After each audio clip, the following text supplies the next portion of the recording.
श्रीस्वधा स्तोत्रम् ब्रह्मोवाच स्वधोच्चारणमात्रेण तीर्थस्नायी भवेन्नरः मुच्यते सर्वपापेभ्यो वाजपेयफलम् लभेत्।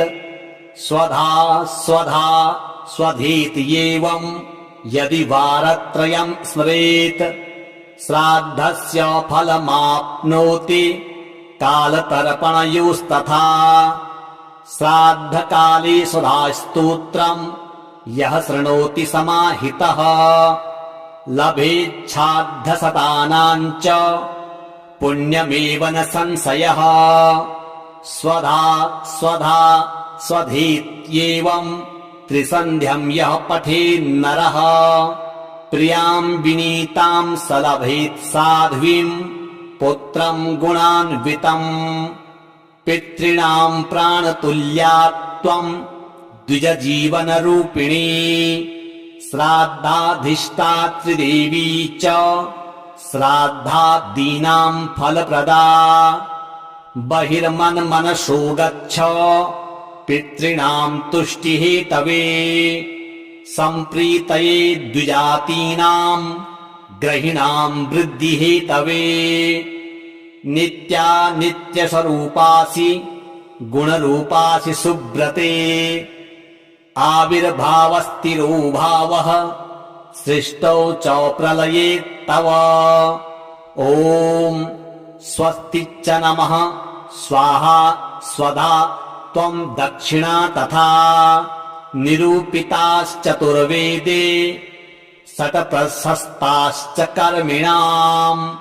पुरासी त्वम् स्वधा गोपी गोलोके राधिका सखी। धृतोरसि स्वधात्मानम् कृतम् तेन स्वधा स्मृता। ध्वस्ता त्वम् राधिका शापात् गोलोकाद्विश्वमागता। कृष्णाश्लिष्टा त्वयादिष्टा पुरा वृन्दावने वने। कृष्णालिङ्गन पुण्येन भूता मे मानसी सुता। अतृप्त सुरते तेन चतुर्णाम् स्वामिनाम् प्रिया। स्वाहा सा सुन्दरी गोपी पुरासीद् राधिका सखी। रतो स्वयम् कृष्णमाह तेन स्वाहा प्रकीर्तिता। कृष्णेन सार्धम् सुचिरम् वसन्ते रासमण्डले। प्रमत्ता सुरते श्लिष्टा दृष्टा साराधया पुरा। तस्याः शापेन सा ध्वस्ता गोलोकाद्विश्वमागता। कृष्णालिङ्गन पुण्येन समभूद्वह्निकामिनी। पवित्ररूपा परमा देवाद्यैर्वन्दिता नृभिः। यन्नामोच्चारणेनैव नरो मुच्येत पातकात्। या सुशीला भिधा गोपी पुरासीद्राधिका सखी। उवाच दक्षिणे क्रोडे कृष्णस्य च महात्मनः। प्रध्वस्ता सा च तच्छापाद् गोलोकाद्विश्वमागता। कृष्णालिङ्गन पुण्येन सा बभूव च दक्षिणा। श्राप्रेयसीरसो दक्षा प्रशस्ता सर्वकर्मसु। उवास दक्षिणे भर्तुर्दक्षिणा तेन कीर्तिता। गोप्यो बभूवुस्त्रिस्तो वै स्वधा स्वाहा च दक्षिणा। कर्मिणाम् कर्म पूर्णार्थम् पुरा चैवैश्वरेच्छया। इत्येवमुक्ता सा ब्रह्मा ब्रह्मलोके च संसदि। तस्थौ च सहसा सद्यः स्वधा साविर्बभूवः। तदा पितृभ्यः प्रददौ तामेव कमलाननाम् ताम् सम्प्राप्ययुस्ते च पितरश्च प्रहर्षिताः स्वधा स्तोत्रमिदम् पुण्यम् यः शृणोति समाहितः स स्नातः सर्वतीर्थेषु वेदपाठफलम् लभेत्। ब्रह्मोवाच स्वधोच्चारणमात्रेण तीर्थस्नायी भवेन्नरः मुच्यते सर्वपापेभ्यो वाजपेयफलम् लभेत्। स्वधा स्वधा स्वधीत्येवम् यदि वारत्रयम् स्मरेत् श्राद्धस्य फलमाप्नोति कालतर्पणयोस्तथा। श्राद्धकाले सुधास्तोत्रम् यः शृणोति समाहितः लभेच्छाद्धशतानाम् च पुण्यमेव न संशयः। स्वधा स्वधा स्वधीत्येवम् त्रिसन्ध्यम् यः पठेन्नरः प्रियाम् विनीताम् स लभेत् साध्वीम् पुत्रम् गुणान्वितम्। पितॄणाम् प्राणतुल्या त्वम् द्विजजीवनरूपिणी श्राद्धाधिष्ठात्रिदेवी च श्राद्धादीनाम् फलप्रदा। बहिर्मन्मनसो गच्छ पितॄणाम् तुष्टिहेतवे सम्प्रीतये द्विजातीनाम् ग्रहिणाम् वृद्धिहेतवे। नित्या नित्यस्वरूपासि गुणरूपासि सुब्रते आविर्भावस्तिरो भावः सृष्टौ च प्रलये तव। ॐ स्वस्ति च नमः स्वाहा स्वधा त्वम् दक्षिणा तथा निरूपिताश्चतुर्वेदे षट्प्रशस्ताश्च कर्मिणाम्। पुरासीत् त्वम् स्वधा गोपी गोलोके राधिका सखी धृतोरसि स्वधात्मानम् कृतम् तेन स्वधा स्मृता। ध्वस्ता त्वम् राधिका शापात् गोलोकाद्विश्वमागता कृष्णाश्लिष्टा त्वयादिष्टा पुरा वृन्दावने वने। कृष्णालिङ्गन पुण्येन भूता मे मानसी सुता अतृप्ता सुरते तेन चतुर्णाम् स्वामिनाम् प्रिया। स्वाहा सा सुन्दरी गोपी पुरासीद् राधिका सखी रतो स्वयं कृष्णमाह तेन स्वाहा प्रकीर्तिता। कृष्णेन सार्धम् सुचिरम् वसन्ते रासमण्डले प्रमत्ता सुरते श्लिष्टा दृष्टा साराधया पुरा।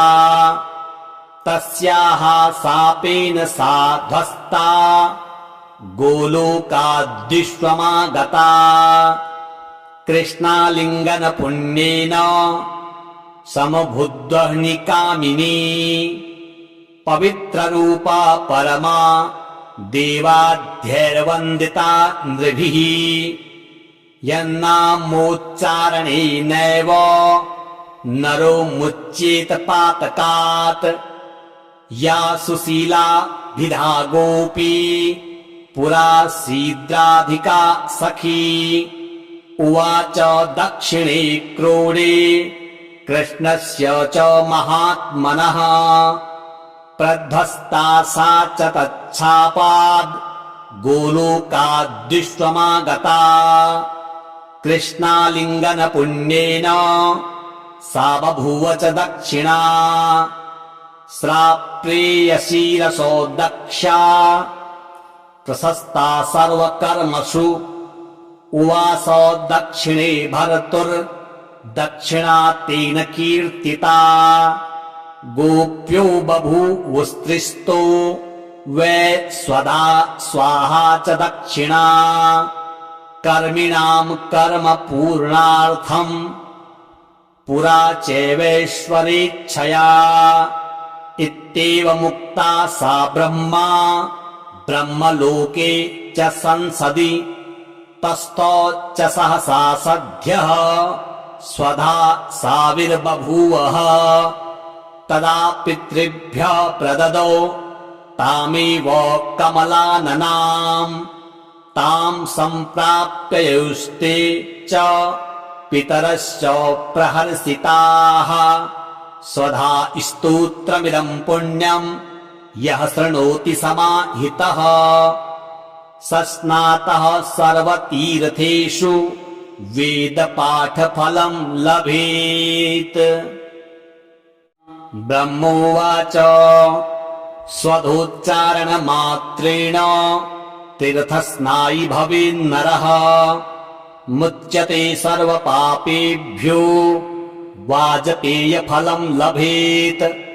स्वधा स्वधा स्वधीति एवं यदि वारत्रयं स्मरेत् श्राद्धस्य फलमाप्नोति कालतर्पणयोस्तथा श्राद्धकाले सुधास्तोत्रम् यः शृणोति समाहितः लभेच्छाद्धशतानां च पुण्यमेव न संशयः। स्वधा स्वधा स्वधीत्येवं त्रिसन्ध्यं यः पठेन्नरः प्रियां विनीतां स लभेत् साध्वीं पुत्रं गुणान्वितम्।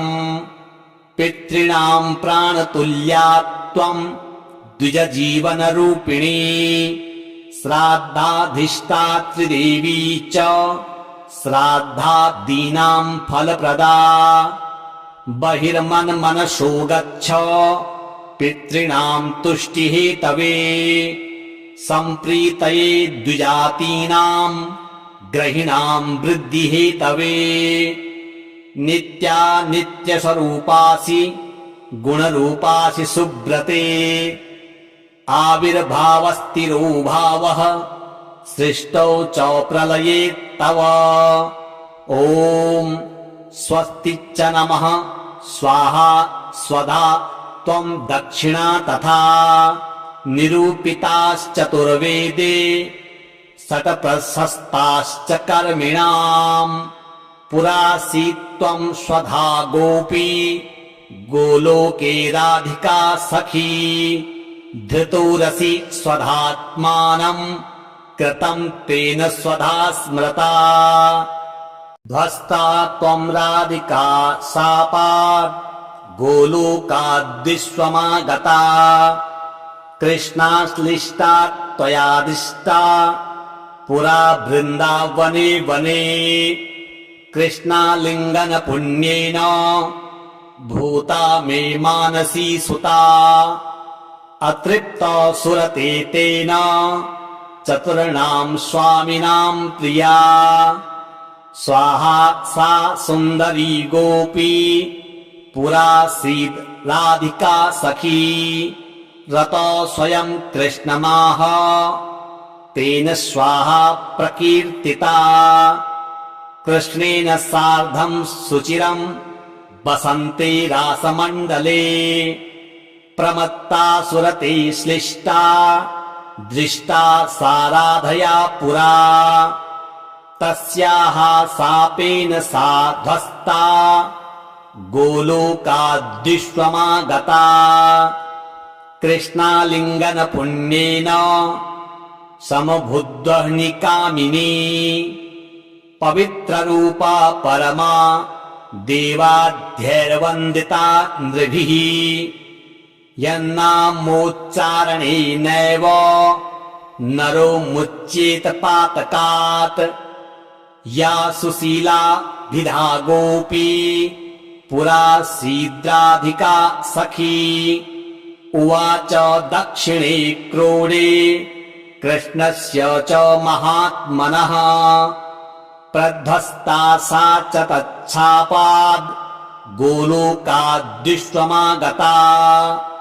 कृष्णालिङ्गन पुण्येन सा बभूव च दक्षिणा श्राप्रेयसीरसो दक्षा प्रशस्ता सर्वकर्मसु उवास दक्षिणे भर्तुर्दक्षिणा तेन कीर्तिता गोप्यो बभूवुस्त्रिस्तो वै स्वधा स्वाहा च दक्षिणा कर्मिणां कर्म पूर्णार्थं पुरा चैवैश्वरेच्छया इत्येव मुक्ता सा ब्रह्मा ब्रह्मलोके च संसदि तस्थौ च सहसा सद्यः स्वधा साविर्बभूवः तदा पितृभ्यः प्रददौ तामेव कमलाननाम् तां सम्प्राप्य युस्ते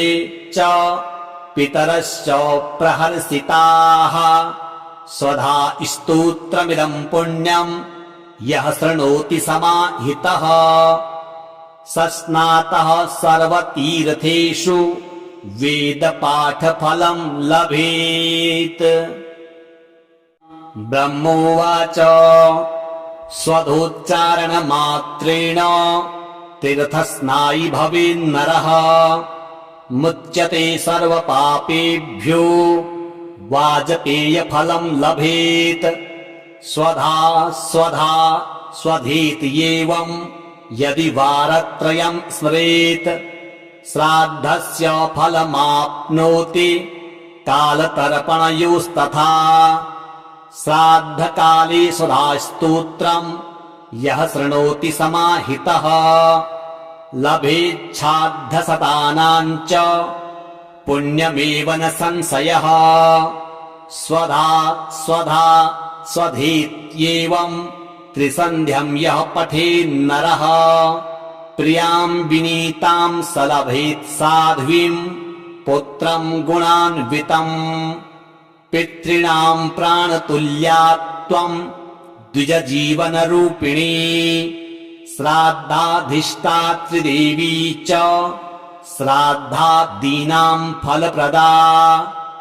बहिर्मन्मनसो गच्छ पितॄणां तुष्टिहेतवे सम्प्रीतये द्विजातीनां ग्रहिणां वृद्धिहेतवे। नित्या नित्यस्वरूपासि गुणरूपासि सुब्रते आविर्भावस्तिरो भावः सृष्टौ च प्रलये तव। ॐ स्वस्ति च नमः स्वाहा स्वधा त्वं दक्षिणा तथा निरूपिताश्चतुर्वेदे षट्प्रशस्ताश्च कर्मिणाम् पुरासीत्त्वं स्वधा गोपी गोलोके राधिका सखी।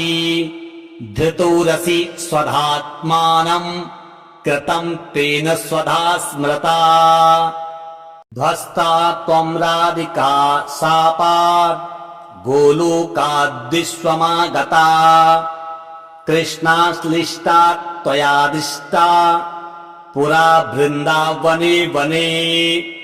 कृष्णालिङ्गन पुण्येन भूता मे मानसी सुता अतृप्ता सुरते तेन चतुर्णां स्वामिनां प्रिया। स्वाहा सा सुन्दरी गोपी पुरासीद् राधिका सखी रतो स्वयं कृष्णमाह तेन स्वाहा प्रकीर्तिता। कृष्णेन सार्धं सुचिरं वसन्ते रासमण्डले प्रमत्ता सुरते श्लिष्टा दृष्टा साराधया पुरा। तस्याः शापेन सा ध्वस्ता गोलोकाद्विश्वमागता। कृष्णालिङ्गन पुण्येन समभुद्वह्निकामिनी पवित्ररूपा परमा देवाद्यैर्वन्दिता नृभिः। यन्नामोच्चारणेनैव नरो मुच्येत पातकात्। या सुशीलाभिधा गोपी पुरासीद्राधिका सखी। उवाच दक्षिणे क्रोडे कृष्णस्य च महात्मनः प्रध्वस्ता सा च तच्छापाद् गोलोकाद्विश्वमागता कृष्णालिङ्गनपुण्येन सा बभूव च दक्षिणा श्राप्रेयसीरसो दक्षा प्रशस्ता सर्वकर्मसु उवास दक्षिणे भर्तुर्दक्षिणा तेन कीर्तिता गोप्यो बभूवुस्त्रिस्तो वै स्वधा स्वाहा च दक्षिणा कर्मिणां कर्म पूर्णार्थम् पुरा चैवैश्वरेच्छया इत्येवमुक्ता सा ब्रह्मलोके च संसदि तस्थौ च सहसा सद्यः स्वधा साविर्बभूवः तदा पितृभ्यः प्रददौ तामेव कमलाननाम् तां सम्प्राप्य युस्ते च पितरश्च प्रहर्षिताः स्वधा स्तोत्रमिदं पुण्यं यः शृणोति समाहितः स स्नातः सर्वतीर्थेषु वेदपाठफलं लभेत्। ब्रह्मोवाच स्वधोच्चारणमात्रेण तीर्थस्नायी भवेन्नरः मुच्यते सर्वपापेभ्यो वाजपेयफलं लभेत्। स्वधा स्वधा स्वधेति एवं यदि वारत्रयं स्मरेत् श्राद्धस्य फलमाप्नोति कालतर्पणयोस्तथा श्राद्धकाले सुधास्तोत्रम् यः शृणोति समाहितः लभेच्छाद्धशतानां च पुण्यमेव न संशयः।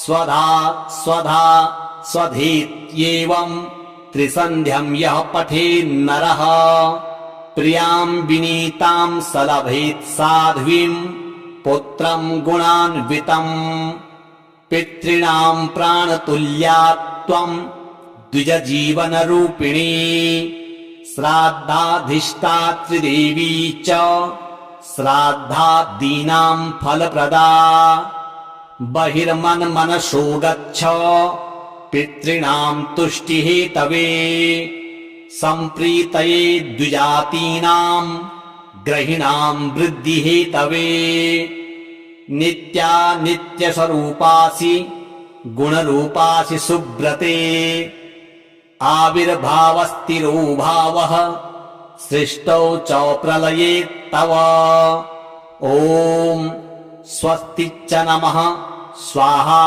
स्वधा त्वं दक्षिणा तथा निरूपिताश्चतुर्वेदे षट्प्रशस्ताश्च कर्मिणाम् पुरासी त्वं स्वधा गोपी गोलोके राधिका सखी धृतोरसि स्वधात्मानं कृतं तेन स्वधा स्मृता ध्वस्ता त्वं राधिका शापात् गोलोकाद्विश्वमागता कृष्णाश्लिष्टा त्वयादिष्टा पुरा वृन्दावने वने कृष्णालिङ्गनपुण्येन भूता मे मानसी सुता अतृप्ता सुरते तेन चतुर्णां स्वामिनां प्रिया स्वाहा सा सुन्दरी गोपी पुरासीद्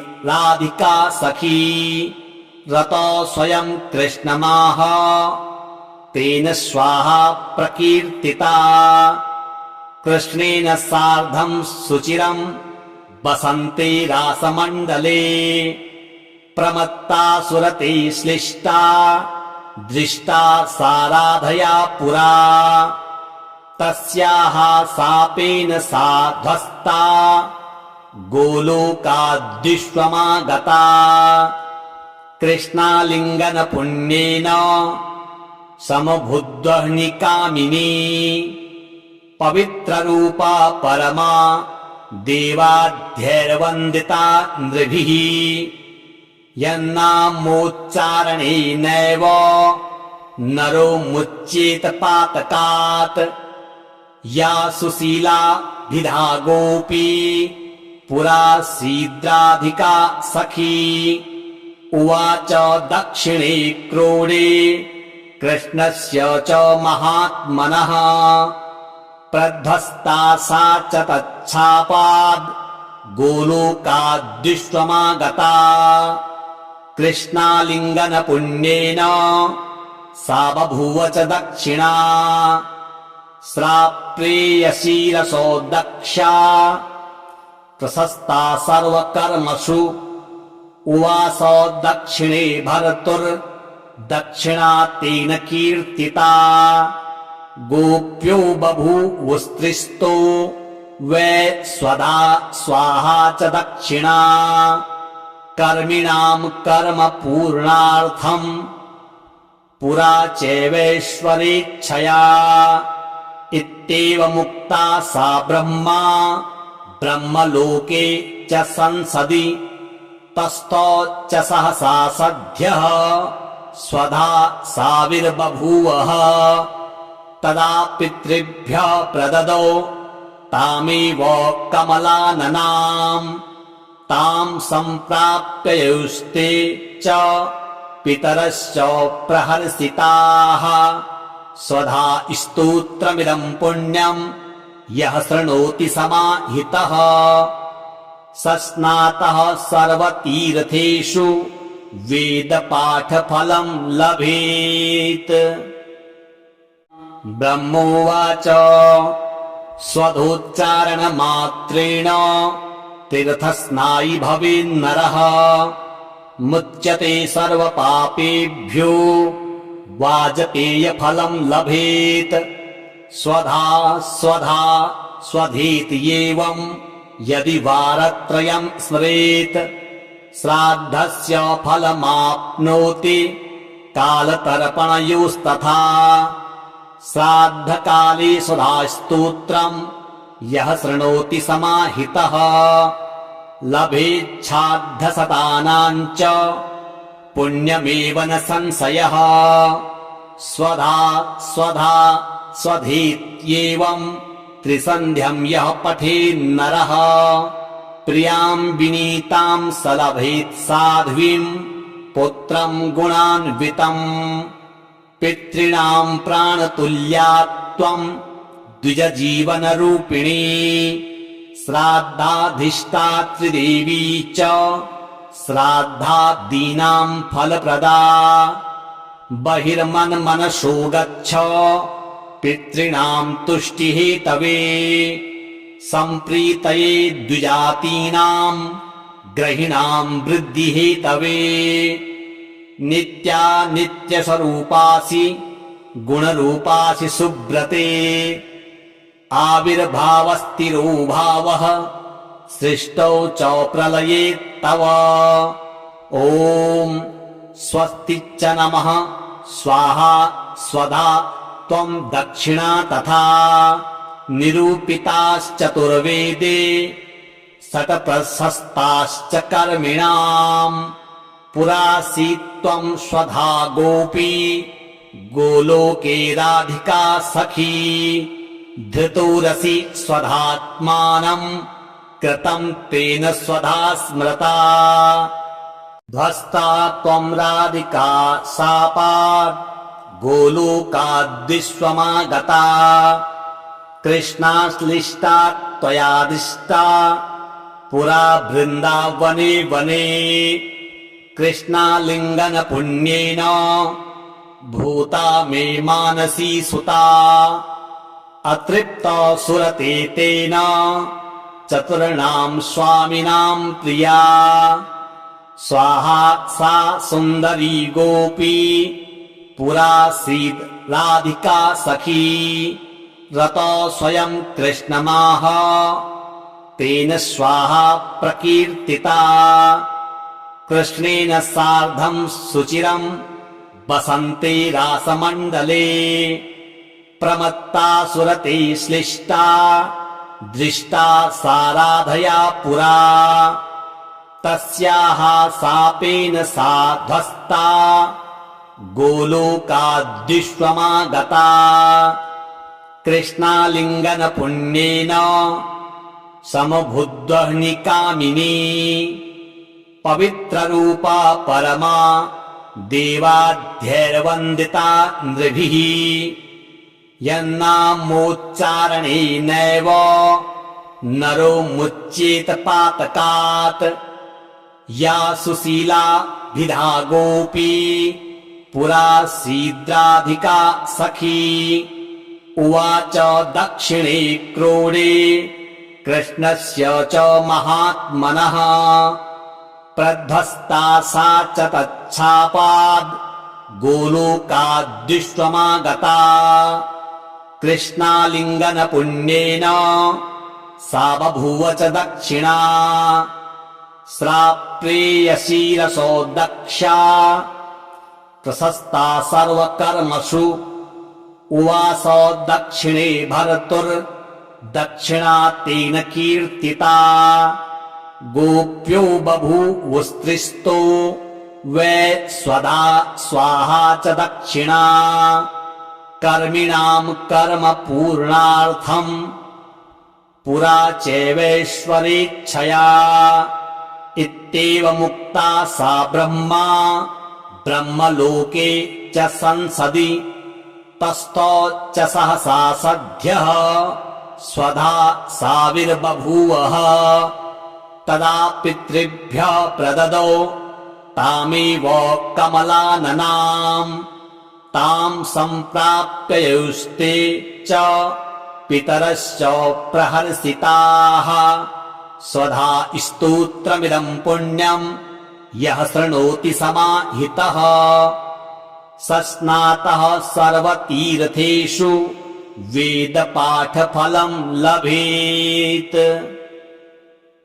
ब्रह्मोवाच स्वधोच्चारणमात्रेण तीर्थस्नायी भवेन्नरः मुच्यते सर्वपापेभ्यो वाजपेयफलं लभेत्।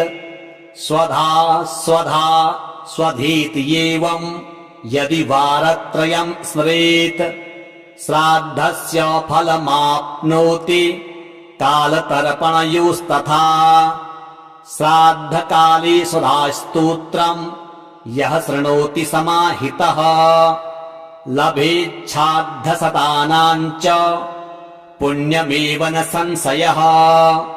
स्वधा स्वधा स्वधीत्येवं त्रिसन्ध्यं यः पठेन्नरः प्रियां विनीतां स लभेत् साध्वीं पुत्रं गुणान्वितम्।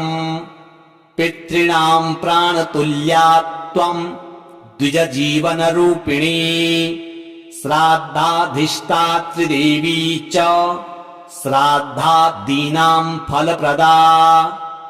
बहिर्मन्मनसो गच्छ पितॄणां तुष्टिहेतवे सम्प्रीतये द्विजातीनां ग्रहिणां वृद्धिहेतवे। नित्या नित्यस्वरूपासि गुणरूपासि सुब्रते आविर्भावस्तिरो भावः सृष्टौ च प्रलये तव। ॐ स्वस्ति च नमः स्वाहा स्वधा त्वं दक्षिणा तथा निरूपिताश्चतुर्वेदे शतप्रशस्ताश्च कर्मिणाम्। पुरासी त्वं स्वधा गोपी गोलोके राधिका सखी धृतोरसि स्वधात्मानं कृतं तेन स्वधा स्मृता। ध्वस्ता त्वं राधिका शापात् गोलोकाद्विश्वमागता कृष्णाश्लिष्टा त्वया दृष्टा पुरा वृन्दावने वने। कृष्णालिङ्गन पुण्येन भूता मे मानसी सुता अतृप्त सुरते तेन चतुर्णां स्वामिनां प्रिया। स्वाहा सा सुन्दरी गोपी पुरासीद् राधिका सखी रतो स्वयं कृष्णमाह तेन स्वाहा प्रकीर्तिता कृष्णेन सार्धं सुचिरं वसन्ते रासमण्डले प्रमत्ता सुरते श्लिष्टा दृष्टा साराधया पुरा तस्याः शापेन सा ध्वस्ता गोलोकाद्विश्वमागता कृष्णालिङ्गन पुण्येन समभुद्वह्निकामिनी पवित्ररूपा परमा देवाद्यैर्वन्दिता नृभिः यन्नामोच्चारणेनैव नरो मुच्येत पातकात् या सुशीला विधा गोपी पुरासीद्राधिका सखी उवाच दक्षिणे क्रोडे कृष्णस्य च महात्मनः प्रध्वस्ता सा च तच्छापाद् गोलोकाद्विश्वमागता कृष्णालिङ्गन पुण्येन सा बभूव च दक्षिणा श्राप्रेयसीरसो दक्षा प्रशस्ता सर्वकर्मसु उवास दक्षिणे भर्तुर्दक्षिणा तेन कीर्तिता गोप्यो बभूवुस्त्रिस्तो वै स्वधा स्वाहा च दक्षिणा कर्मिणां कर्म पूर्णार्थं पुरा चैवैश्वरेच्छया इत्येव मुक्ता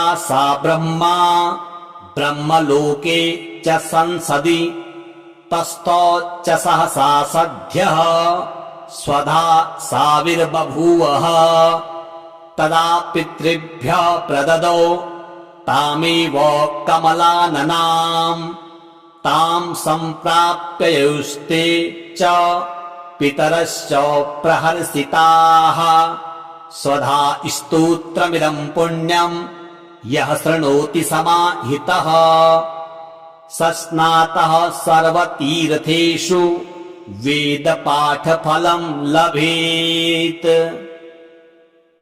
ब्रह्मोवाच स्वधोच्चारणमात्रेण तीर्थस्नायी भवेन्नरः मुच्यते सर्वपापेभ्यो वाजपेयफलं लभेत्। स्वधा स्वधा स्वधीत्येवं यदि वारत्रयं स्मरेत् श्राद्धस्य फलमाप्नोति कालतर्पणयोस्तथा श्राद्धकाले सुधास्तोत्रं यः शृणोति समाहितः लभेच्छाद्धशतानां च पुण्यमेव न संशयः। स्वधा स्वधा स्वधीत्येवं त्रिसन्ध्यं यः पठेन्नरः प्रियां विनीतां स लभेत् साध्वीं पुत्रं गुणान्वितम्। पितॄणां प्राणतुल्या त्वं द्विजजीवनरूपिणी श्राद्धाधिष्ठात्रिदेवी च श्राद्धादीनां फलप्रदा। बहिर्मन्मनसो गच्छ पितॄणां तुष्टिहेतवे सम्प्रीतये द्विजातीनां ग्रहिणां वृद्धिहेतवे। नित्या नित्यस्वरूपासि गुणरूपासि सुब्रते आविर्भावस्थिरो भावः सृष्टौ च प्रलये तव। ॐ स्वस्ति च नमः स्वाहा स्वधा त्वं दक्षिणा तथा निरूपिताश्चतुर्वेदे षट्प्रशस्ताश्च कर्मिणाम्। पुरासीत्त्वं स्वधा गोपी गोलोके राधिका सखी धृतोरसि स्वधात्मानं कृतं तेन स्वधा स्मृता। ध्वस्ता त्वं राधिका शापात् गोलोकाद्विश्वमागता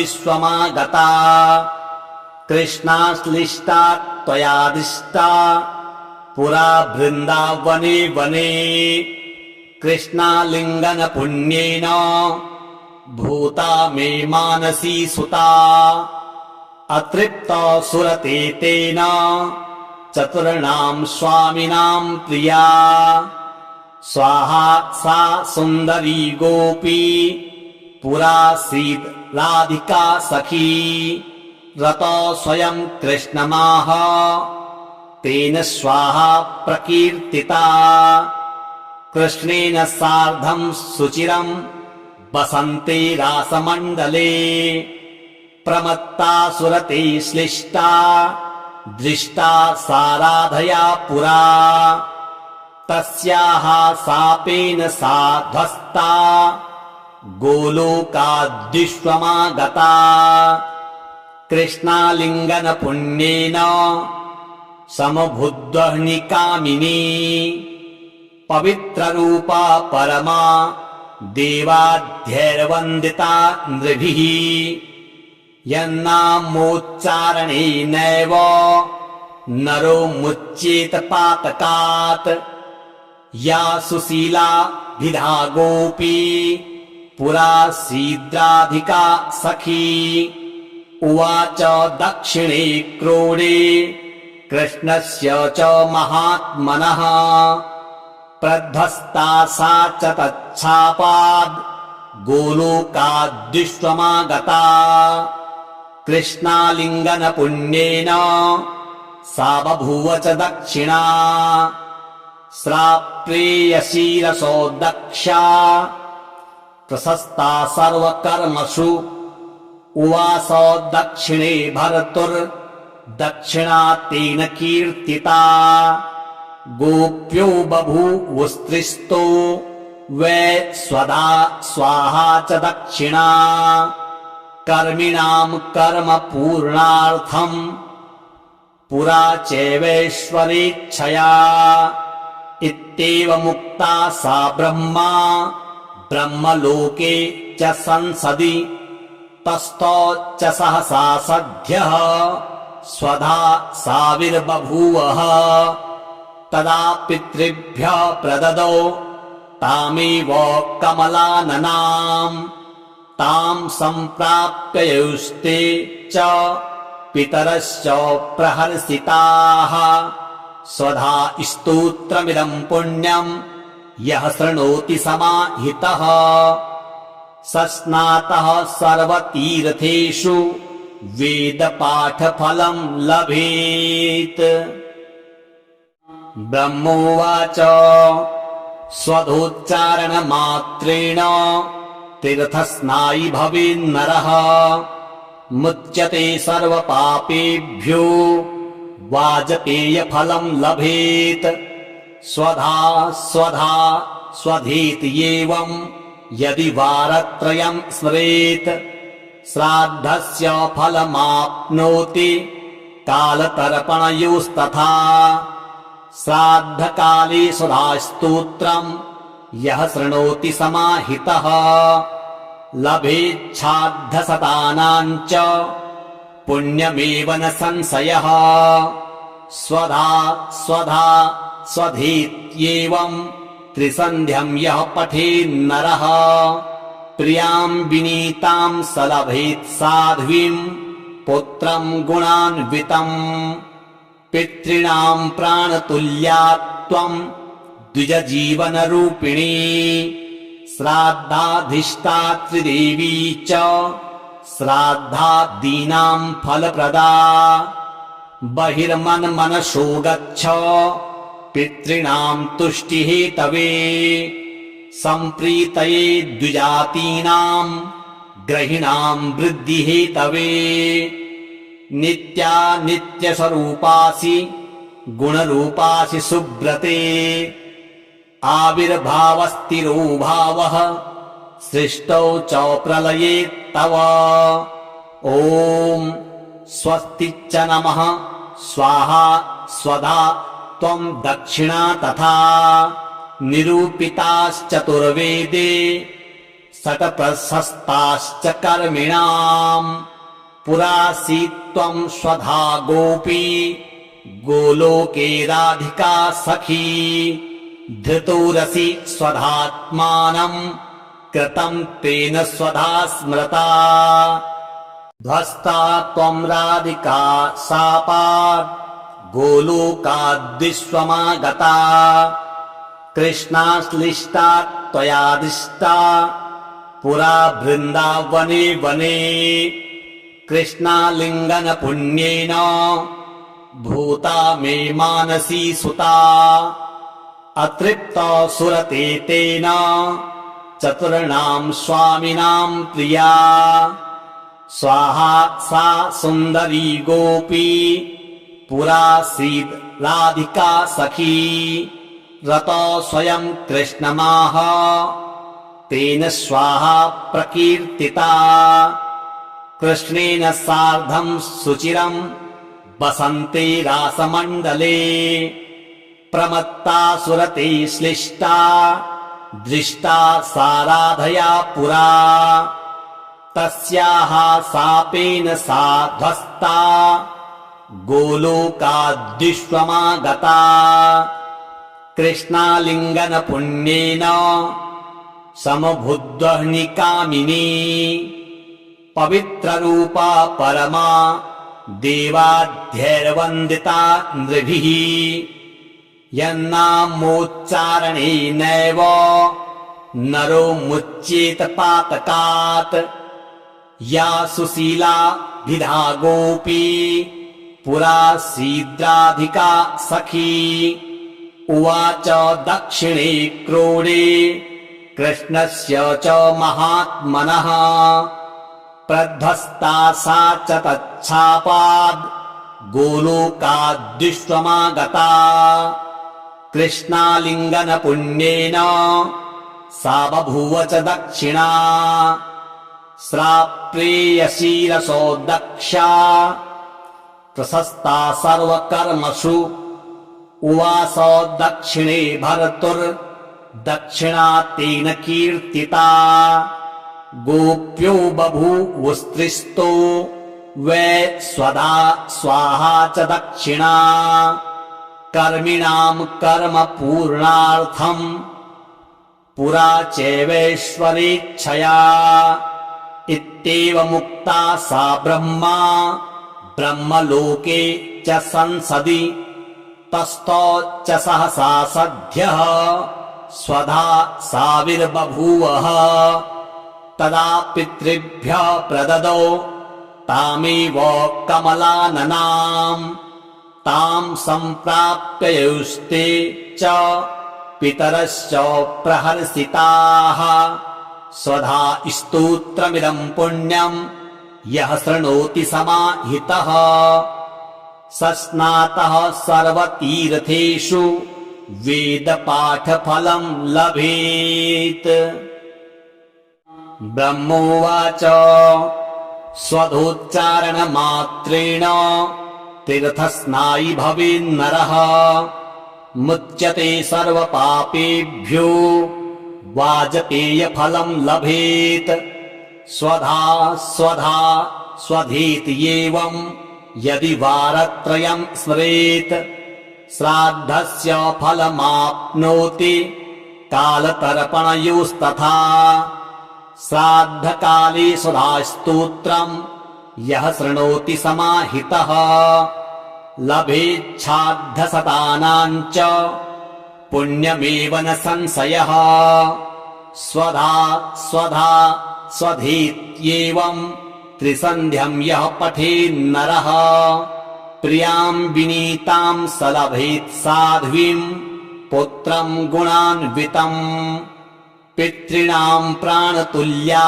त्वम् द्विजजीवनरूपिणी श्राद्धाधिष्ठात्रिदेवी च श्राद्धादीनाम् फलप्रदा बहिर्मन्मनसो गच्छ पितॄणाम् तुष्टिहेतवे सम्प्रीतये द्विजातीनाम् ग्रहिणाम् वृद्धिहेतवे नित्या नित्यस्वरूपासि गुणरूपासि सुब्रते आविर्भावस्तिरो भावः सृष्टौ च प्रलये तव। ॐ स्वस्ति च नमः स्वाहा स्वधा त्वं दक्षिणा तथा निरूपिताश्चतुर्वेदे शतप्रशस्ताश्च कर्मिणाम् पुरासीत् त्वं स्वधा गोपी गोलोके राधिका सखी धृतोरसि स्वधात्मानम् कृतं तेन स्वधा स्मृता ध्वस्ता त्वं राधिका शापात् गोलोकाद्विश्वमागता कृष्णाश्लिष्टा त्वयादिष्टा पुरा वृन्दावने वने कृष्णालिङ्गन पुण्येन भूता मे मानसी सुता अतृप्ता सुरते तेन चतुर्णां स्वामिनां प्रिया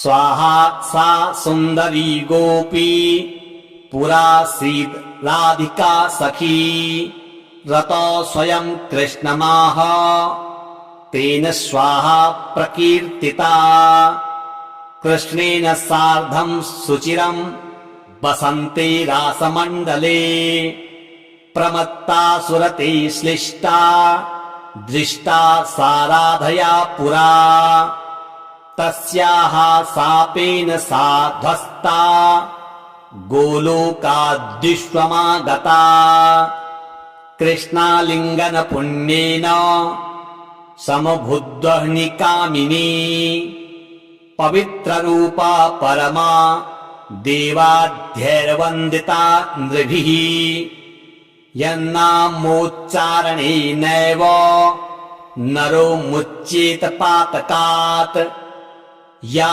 सुशीला भिधा गोपी पुरासीद्राधिका सखी उवाच दक्षिणे क्रोडे कृष्णस्य च महात्मनः प्रध्वस्ता सा च तच्छापाद् गोलोकाद्विश्वमागता कृष्णालिङ्गन पुण्येन सा बभूव च दक्षिणा श्राप्रेयसीरसो दक्षा प्रशस्ता सर्वकर्मसु उवास दक्षिणे भर्तुर्दक्षिणा तेन कीर्तिता गोप्यो बभूवुस्त्रिस्तो वै स्वधा स्वाहा च दक्षिणा कर्मिणां कर्म पूर्णार्थम् पुरा चैवैश्वरेच्छया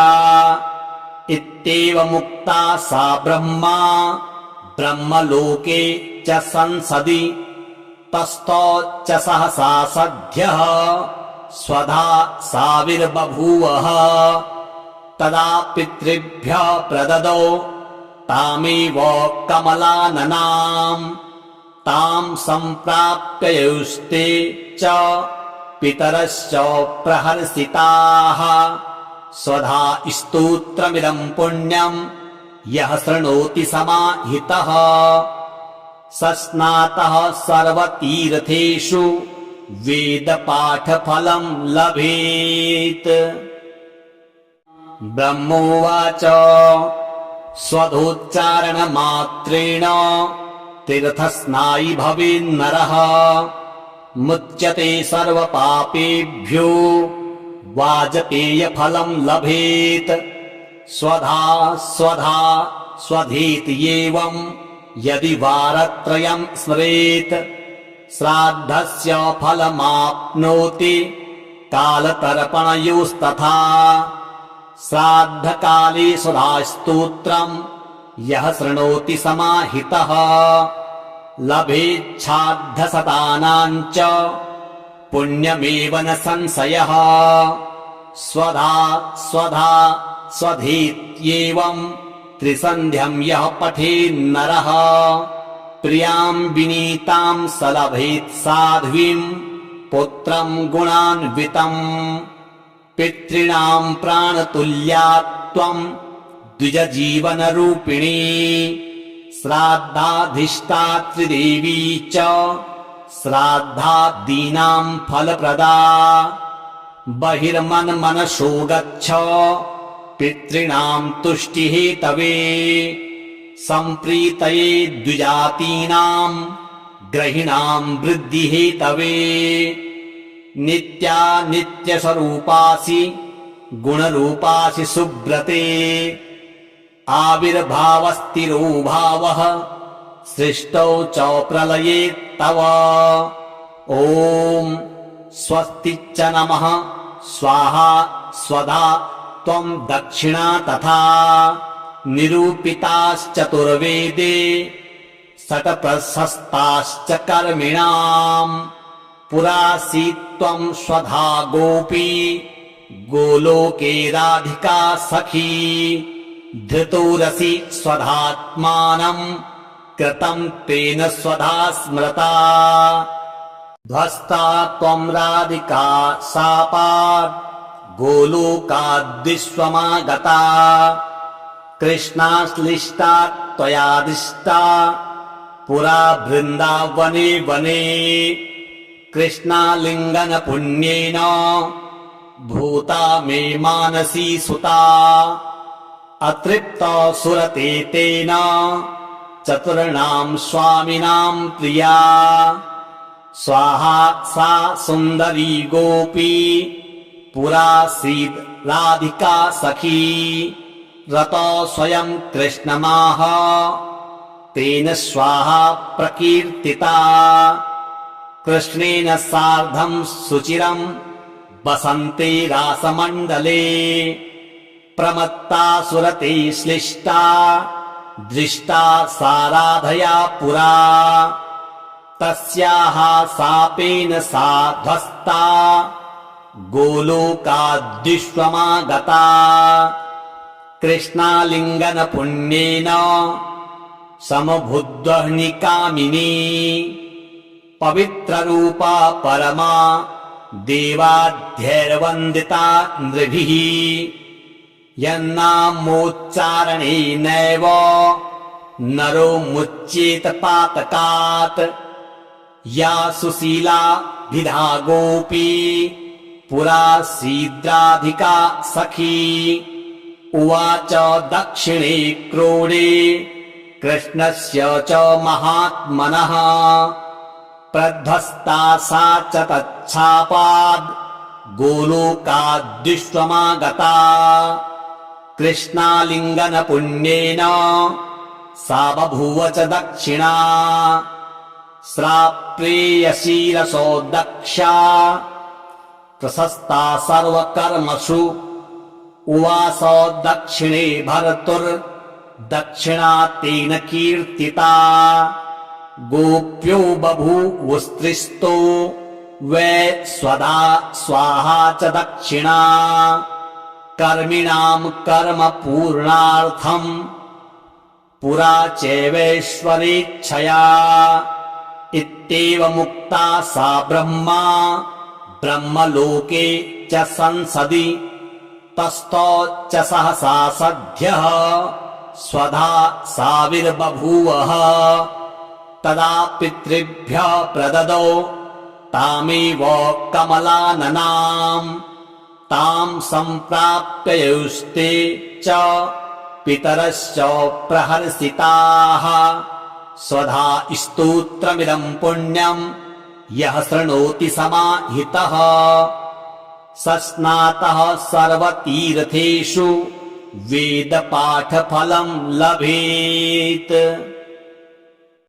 ब्रह्मोवाच स्वधोच्चारणमात्रेण तीर्थस्नायी भवेन्नरः मुच्यते सर्वपापेभ्यो वाजपेयफलं लभेत् स्वधा स्वधा स्वधीति एवं यदि वारत्रयं स्मरेत् श्राद्धस्य फलमाप्नोति कालतर्पणयोस्तथा श्राद्धकाले सुधास्तोत्रम् यः शृणोति समाहितः लभेच्छाद्धशतानां च पुण्यमेव न संशयः स्वधा स्वधा स्वधीत्येवं त्रिसन्ध्यं यः पठेन्नरः प्रियां विनीतां सलभेत् साध्वीं पुत्रं गुणान्वितम् पितॄणां प्राणतुल्या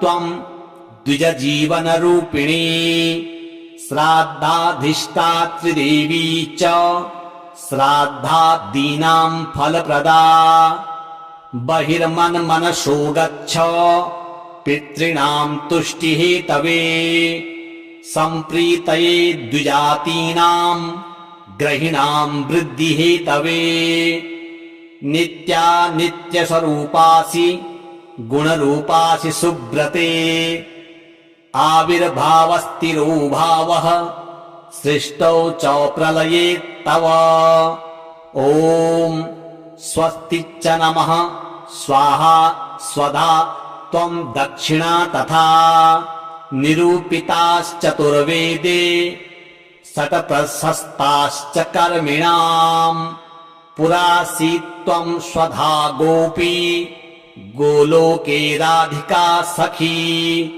धृतोरसि स्वधात्मानं कृतं तेन स्वधा स्मृता ध्वस्ता त्वं राधिका शापात् गोलोकाद्विश्वमागता कृष्णाश्लिष्टा त्वयादिष्टा पुरा वृन्दावने वने कृष्णालिङ्गन पुण्येन भूता मे मानसी सुता अतृप्त सुरते तेन चतुर्णां स्वामिनां प्रिया स्वाहा सा सुन्दरी गोपी पुरासीत् राधिका सखी रतो स्वयं कृष्णमाह तेन स्वाहा प्रकीर्तिता कृष्णेन सार्धं सुचिरं वसन्ते रासमण्डले प्रमत्ता सुरते श्लिष्टा दृष्टा सा राधया पुरा तस्याः शापेन सा ध्वस्ता गोलोकाद्विश्वमागता कृष्णालिङ्गन पुण्येन समभुद्वह्निकामिनी पवित्ररूपा परमा देवाद्यैर्वन्दिता नृभिः यन्नामोच्चारणेनैव नरो मुच्येत पातकात् या सुशीला भिधा गोपी पुरासीद्राधिका सखी उवाच दक्षिणे क्रोडे कृष्णस्य च महात्मनः प्रध्वस्ता सा च तच्छापाद् गोलोकाद्विश्वमागता कृष्णालिङ्गन पुण्येन सा बभूव च दक्षिणा श्राप्रेयसीरसो दक्षा प्रशस्ता सर्वकर्मसु उवास दक्षिणे भर्तुर्दक्षिणा तेन कीर्तिता गोप्यो बभूवुस्त्रिस्तो वै स्वधा स्वाहा च दक्षिणा कर्मिणां कर्म पूर्णार्थम् पुरा चैवैश्वरेच्छया इत्येवमुक्ता सा ब्रह्मा ब्रह्मलोके च संसदि तस्थौ च सहसा सद्यः स्वधा साविर्बभूवः तदा पितृभ्यः प्रददौ तामेव कमलाननाम् तां सम्प्राप्ययुस्ते च पितरश्च प्रहर्षिताः स्वधा स्तोत्रमिदं पुण्यं यः शृणोति समाहितः सस्नातः सर्वतीर्थेषु वेदपाठफलं लभेत्।